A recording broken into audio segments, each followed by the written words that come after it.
In this presentation, I'll be showing you how to modify graphs made with EViews. Here we have our small dataset with three variables, that is GDP growth, inflation and lending interest rate. All these variables are related to the UK economy and cover the period from 1989 to 2014. Here we have the graph we created in the previous tutorial. So now our goal is to modify this graph a bit by adding further information. So if we look at this graph, two things we can notice are the periods of negative growth in the early 1990s and in the late 2000s. So what we can do is to highlight both these periods of negative growth via shaded areas. To do that, we click the right mouse button and we go for add lines and shading. However, the first time you click on that option, a window like this will pop up. So basically, EViews is asking to freeze this graph. So let's say if you want to modify the content of this graph, you have to freeze it. So you click on the OK button and then you go to the freeze tab, you click on that and a window like this will pop up. We accept the default option given by EViews and we click on the OK button.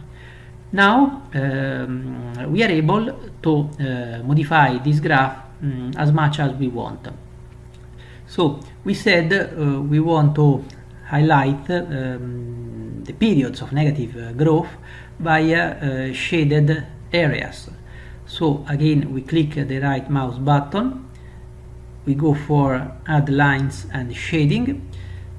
Here we click on the shaded area radio button and then we need to enter the period we want to shade.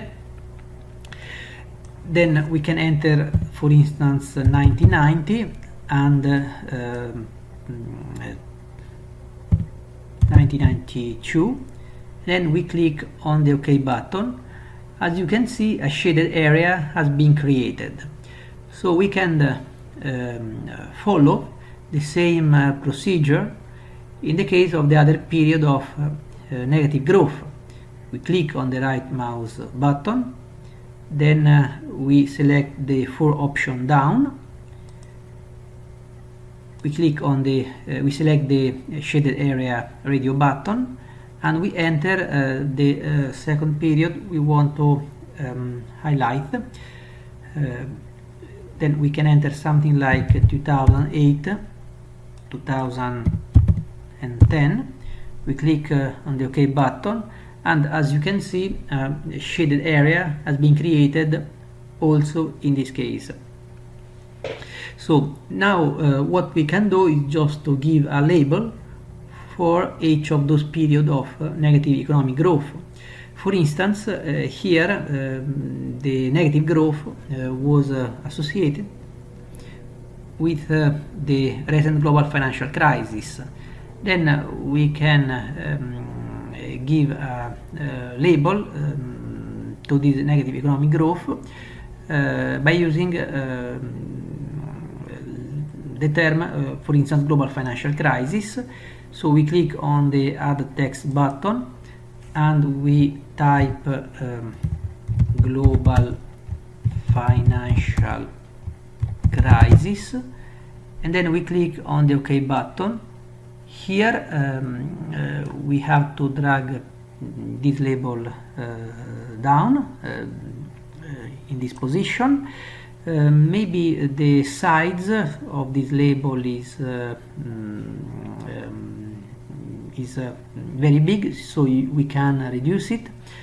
To do that, we click on that label here we have the font button. We click on that, and then we reduce the size from 10 to 5. We click on the OK button because we are happy with that size, and then we click on the OK button of the text labels window, and as you can see, the size has been reduced.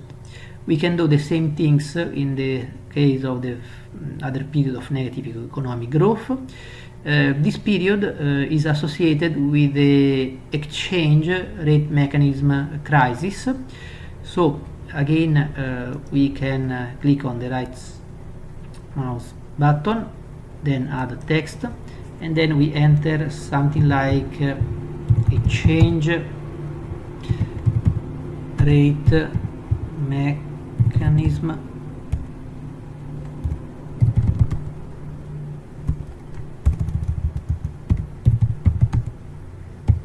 crisis. Then we click on the font size. We reduce the font from 10 to 5. We click on the OK button. Again, here we click on the OK button, and as you can see, a label has been created. So another thing we can do is just to drag this title into the graph itself, and then if you are not happy with the color of the background of this graph, you can change it. To do that, you can click on the right mouse button, then you go for the option you go for options, and then you click on the frame and size, and here in the frame fill you change the white color with another color you like, for instance this one. You click on the OK button. Again, you click on the OK button, and as you can see, you have changed the background of this graph. Thank you for listening.